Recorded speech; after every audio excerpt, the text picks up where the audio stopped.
এই যে বেটা কানাই, আমার টাকা না দিয়ে দিব্যি তো খেয়ে দিয়ে আরামাইসে আছো দেখছি। কি যেন জলের উপরে ভেসে ভেসে ঘুরে বেড়াচ্ছে।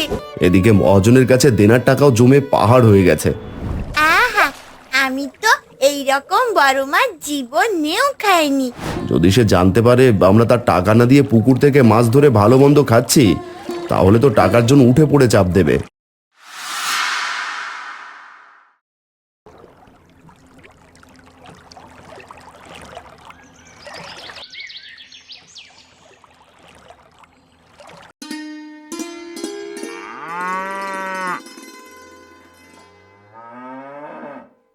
ওগো, বেলা তো অনেক হলো, আজ কি আর হাটে যাবে না?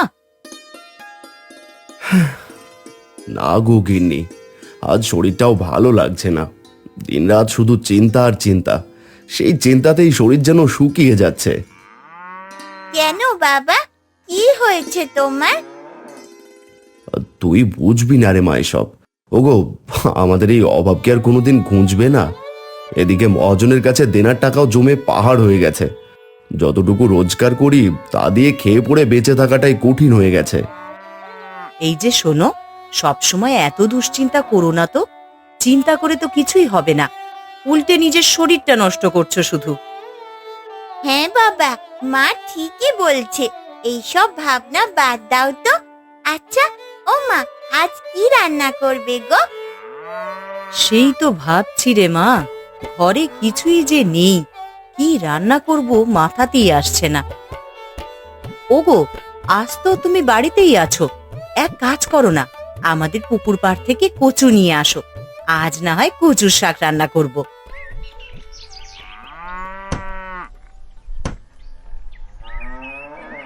আচ্ছা আচ্ছা, এনে দিচ্ছি। এই যে মিঠি, আয় তো আমার সাথে, কচু তুলতে যাবো, আয়। হ্যাঁ বাবা, চলো।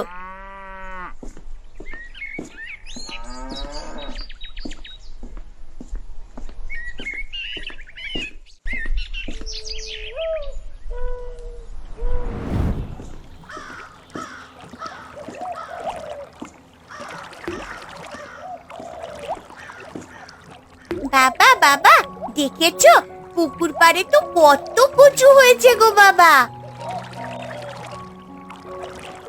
তাই তো দেখছি রে মা। তা বুঝলি, এই কচুগুলো দেখে মনে হচ্ছে এবার অনেক টাকার কচু বিক্রি করতে পারবো। হ্যাঁ বাবা, তুমি একদম ঠিক বলেছো। ও বাবা বাবা, ওই ওই ওই দিকে তাকাও তো, পুকুরের মাছগুলো যে কত বড় বড় হয়ে গেছে। সত্যিই তো, মাছগুলো বড্ড বড় হয়ে গিয়েছে। এই মাছ বাজারে নিয়ে গেলে কিছু টাকা পাওয়া যেতে পারে। ওই দেখো বাবা, ওই দেখো একটা মস্ত বড় মাছ। আহা, আমি তো এই রকম বড় মাছ জীবনেও খাইনি। মনে হয় এই মাছটা খেতে ভীষণ মজা হবে। বাবা ও বাবা, আজ না হয় তুমি একটা বড় দেখে মাছ ধরো। আমাদের জমির লাউ ঝাড়ে তো একটা কচি লাউ ধরেছে দেখেছি। পুকুরের টাটকা মাছ আর কচি লাউ দিয়ে রান্না করলে একদম জমে যাবে। তা তো ঠিকই বলেছিস রে মা। আমারও খুব ইচ্ছে করছে এমন বড় মাছ খেতে, কিন্তু মহাজনের কাছে যে অনেক টাকা দেনা বাকি। যদি সে জানতে পারে আমরা তার টাকা না দিয়ে পুকুর থেকে মাছ ধরে ভালো মন্দ খাচ্ছি, তাহলে তো টাকার জন্য উঠে পড়ে চাপ দেবে। আরে বাবা, একটাই তো মাছ খাবো, আজ তো তুমিও বাড়িতে আছো। আজ না হয় একটু ভালো মন্দ খাই। রোজ রোজ সেই একঘেয়ে খাবার আর ভালো লাগছে না খেতে। এত করে যখন বলছিস, ঠিক আছে রে মা। আচ্ছা শোন, বাড়ি থেকে জালটা নিয়ে আয় দেখি। আজ পুকুর থেকে একটা বড় মাছ ধরে তোকে খাওয়াবো, যা। এ কি মজা, কি মজা, আজ বড় মাছ খাবো। তুমি দাঁড়াও, আমি এক্ষুনি নিয়ে আসছি।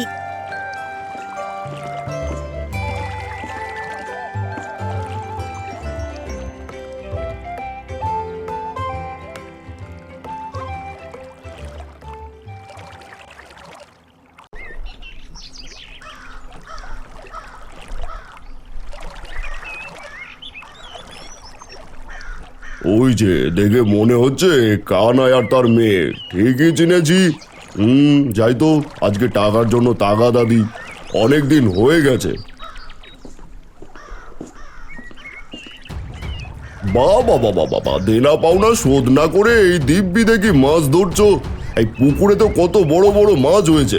না না না না না, এই পুকুরটা হাত ছাড়া করলে ঠিক হবে না। আর যে করেই হোক এটা হাতিয়ে নিতে হবে।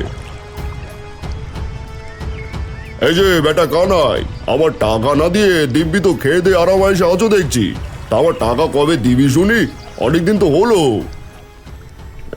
না না কর্তাবাবু, মেয়েটা জিদ করলো মাছ খাবে, তাই একটা বড় দেখে মাছ ধরছি। আর আমি তো আপনার টাকা দিয়েই দেবো, শুধু আর একটু সময় দিন। না না কানাই, কিছুটা সময় বলতে বলতে তো অনেক মাস কেটে গেল। আমার কিডনির বড্ড অসুখ বুঝলি, বিলেতে নিয়ে যেতে হবে, অনেক টাকা দরকার। তোকে আমি আর মাত্র 3 দিন সময় দিলাম। যদি এর ভেতর তুই টাকা না দিস তাহলেই বন্দুক দেওয়া পুকুরটা আমাকে দিয়ে দিতে হবে, সব কথা। কি বলেন কর্তাবাবু, মাত্র 3 দিন? এই কদিনে এত টাকা আমি পাবো কোথায়? এমন করবেন না, আমার মতো গরিবের সাথে আপনি এমন করবেন না। পুকুরটা না থাকলে যে আপনার না খেয়ে মারা পড়বো।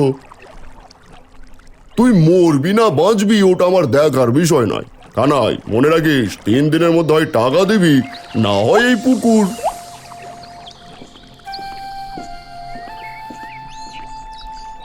হায় রে কপাল, এখন আবার কি হবে? এই 3 দিনের মধ্যে আমি এত টাকা পাবো কোথায়? টাকা দিতে না পারলে তো পুকুরটাই কেড়ে নেবে মহাজন। আর পুকুর না থাকলে আমরা কি খেয়ে বেঁচে থাকবো? জমির লাউ গাছ এখনো ঠিক মতো ফসল ধরেনি, কি বিক্রি করে সংসার চালাবো বল দেখি? বাবা, তুমি এত চিন্তা করো না, দেখবে সব ঠিক হয়ে যাবে। আচ্ছা, তুমি এই মাছ আর কচুগুলো নিয়ে বরং হাটে বিক্রি করে আসো, কিছু না কিছু টাকা তো আসবেই। মাছ না হয় আমরা অন্য দিন খাবো। না না রে মা, তুই যে এত বড় আবদার করে মাছ খেতে চাইছিলি, তুই এক কাজ কর মিঠি, এই মাছটা নিয়ে বাড়ি যা। যাওয়ার সময় জমির দিক দিয়ে যাস, আর জমি থেকে একটা কচি দেখে লাউ তুলে আনিস। আমি একটু বড় ভাইয়ের বাড়ি যাচ্ছি, দেখি কিছু টাকা ধার পাওয়া যায় কিনা।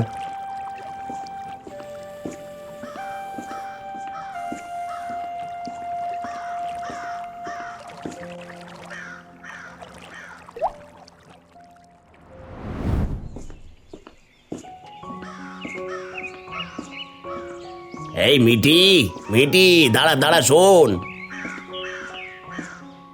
কি হয়েছে গো কাকু, এমন করে ডাকছো কেন? কি রে মিটি, তুই কোথায় যাচ্ছিস? আরে এত বড় মাছ কোথায় পেলি? মাছের ভারে তো একেবারে নুয়ে পড়েছিস মনে হচ্ছে।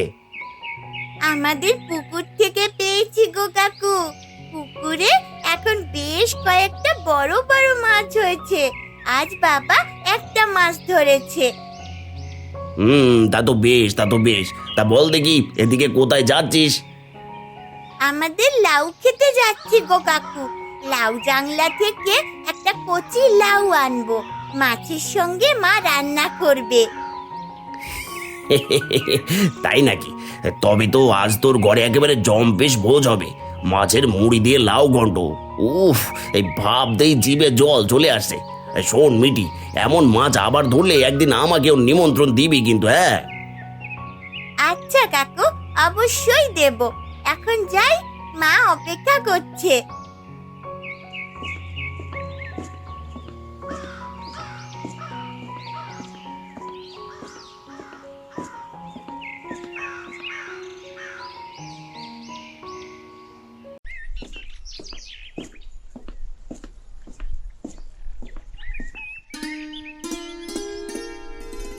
আহা, লাউ গাছে তো কত ফুল ধরেছে, মনে হয় এবার অনেক লাউ ধরবে।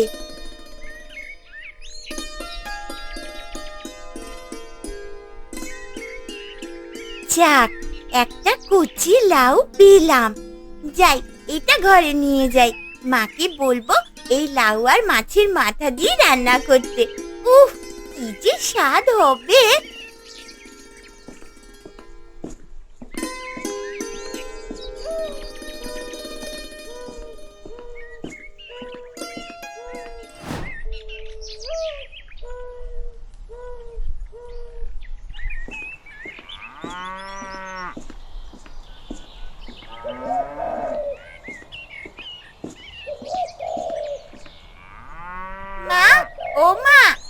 কোথায় গেলে গো তুমি?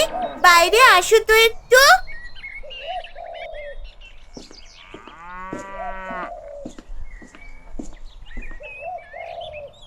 কি রে মা, এমন ডাকাডাকি করছিস কেন? আর তোর বাবা কোথায়? বাবা তো বললো জেঠুর বাড়ি গেছে। আর জানো, পুকুর পাড়ে আমাদের দেখে ওই দুষ্টু মহাজন এসেছিল। টাকার জন্য বাবাকে অনেক হুমকি ধমকি দিয়েছে গো মা। বলেছে টাকা দিতে না পারলে নাকি পুকুরটা কেড়ে নেবে। তাই বাবা হয়তো টাকা জোগাড় করতেই সেখানে গেছে। কি বলিস রে মা? মানুষটা এত টাকা কোথায় পাবে? এ যে ভীষণ চিন্তার কথা। আচ্ছা, আর তোর হাতে এইগুলো কি রে? কোথা থেকে এসব আনলি? মা, আজ যখন পুকুরে কচু আনতে গিয়েছিলাম তখন দেখলাম পুকুরে কয়েকটা বড় বড় মাছ ঘুরছে। তাই বাবা আমাকে একটা মাছ ধরে দিয়েছে। বলেছে লাউ দিয়ে ভালো করে কষিয়ে রান্না করতে। তাই লাউ জাংলা থেকে কচি দেখে লাউ আর মাছ এনেছি। আচ্ছা আচ্ছা, রান্না করব। এই মিঠি, তুই এইগুলো নিয়ে আমার সাথে রান্নাঘরে আয়।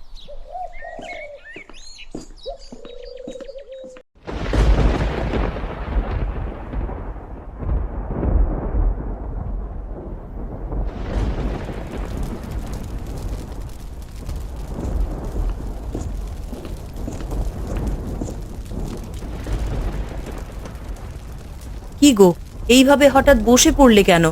টাকার কি ব্যবস্থা করতে পারলে? সব শেষ হয়ে গেছে গো গিন্নি, সব শেষ। মহাজনের এত টাকা 3 দিনের মধ্যে দেবো কোথায় থেকে বলো? বড় ভাইয়ের বাড়ি গিয়েছিলাম, সাপ বলে দিল তার কাছেও টাকা পয়সা নেই। হায় রে আমার পোড়া কপাল। এ কি হলো গো?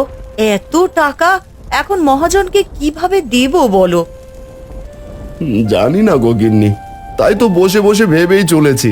পুকুরের জমি বন্ধক দিয়ে টাকাটা ধার করেছিলাম, সেই টাকা দিয়ে ঘর মেরামতার জমিতে লাউ চারা লাগালাম, কিন্তু লাউ তো এখনো বড় হলো না। এর মধ্যে এত টাকা আমি কোথা থেকে আনবো?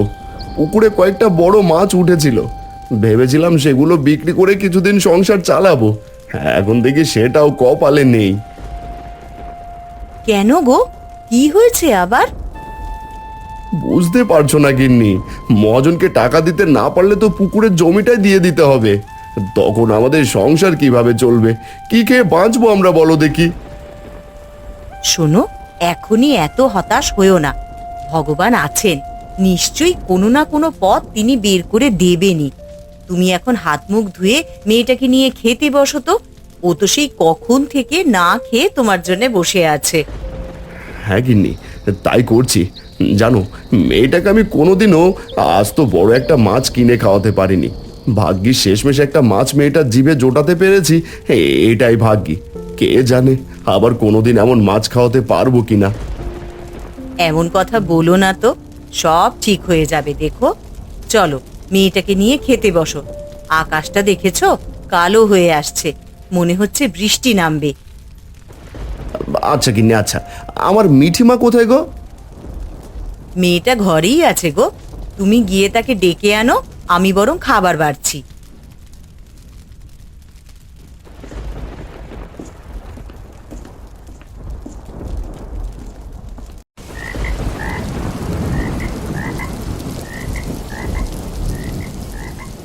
ওগো গিন্নি, এ যে কাল রাত থেকে এক নাগাড়ে বৃষ্টি ঝরেই যাচ্ছে, থামার নামই নিচ্ছে না। যেমন বর্ষণ হচ্ছে, যদি ক্ষেতের জমির পাশের বিলের বাঁধটা ভেঙে যায় তাহলে যে আমার জমিতে সব পানি ঢুকে যাবে, লাউয়ের চারাগুলো নষ্ট হয়ে যাবে। হায় রে কপাল, বিধাতা তুমি এ কেমন পরীক্ষা নিচ্ছ আমার? মেয়ে বউ নিয়ে আমি কোথায় যাব? বাবা, তুমি এত দুঃখ পেও না। তুমি কষ্ট পেলে আমার ভীষণ মন খারাপ হয়ে যায়। বলি শোনো, এক কাজ করো, ছাতাটা মাথায় দিয়ে একবার গিয়ে দেখে আসো ওই বিলের বাঁধটা ভেঙেছে কিনা। আমিও সেটাই ভাবছিলাম গো গিন্নি, যে বৃষ্টি নামছে, না গিয়েও মন বসছে না। আমি একবার দেখে আসি বিলের বাঁধটা কেমন আছে। ও বাবা, আমি আমিও যাব তোমার সাথে, আমারও দেখতে খুব ইচ্ছে করছে।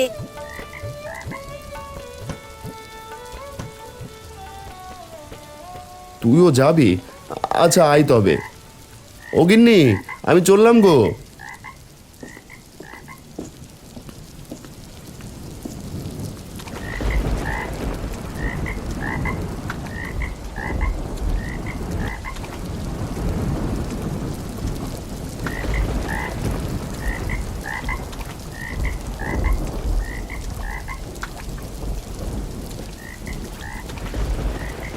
এই যে নারায়ণদা, কোথা থেকে ফিরছো গো? আর কোথা থেকে ফিরবো, জমি থেকে ফিরছি রে কানাই। একেবারে সারা মাঠ বিলের পানিতে ডুবে গেছে ভাই, কিছুই আর বাঁচবে বলে তো মনে হয় না। কি বলছো কাকু, সব জমি ডুবে গেল নাকি? ও বাবা, চলো না তাড়াতাড়ি গিয়ে দেখে আসি।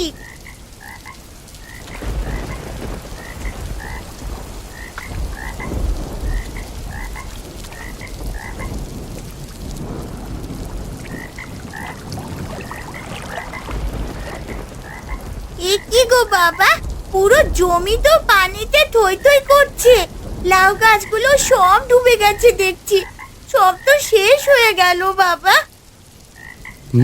তাই তো দেখছি রে মা। এখন কি হবে বল দেখি। একদিকে পুকুরটা মহাজনের হাতে চলে যাবে, অন্যদিকে এই চাষ করা লাউ খেতো শেষ। হায় রে আমার পোড়া কপাল।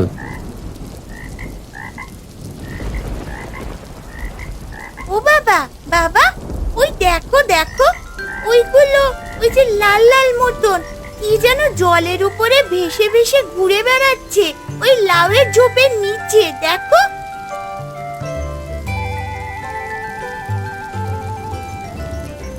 আরে এই যে গলদা চিংড়ি, এত বড় বড় লালচে গলদা চিংড়ি কোথা থেকে এলো রে?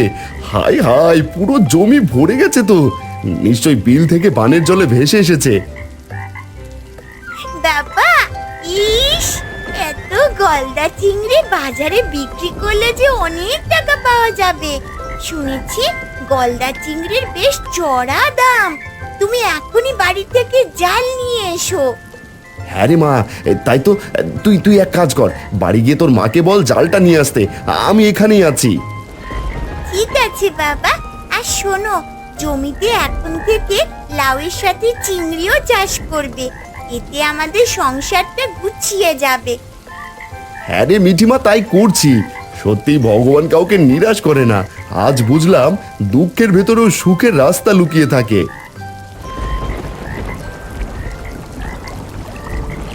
তারপর কানাই সেই জমিতে লাউয়ের সাথে চিংড়ি চাষ শুরু করলো, আর জমি থেকে ধরে কিছু চিংড়ি বাজারে বিক্রি করে সে অনেক টাকা পেল।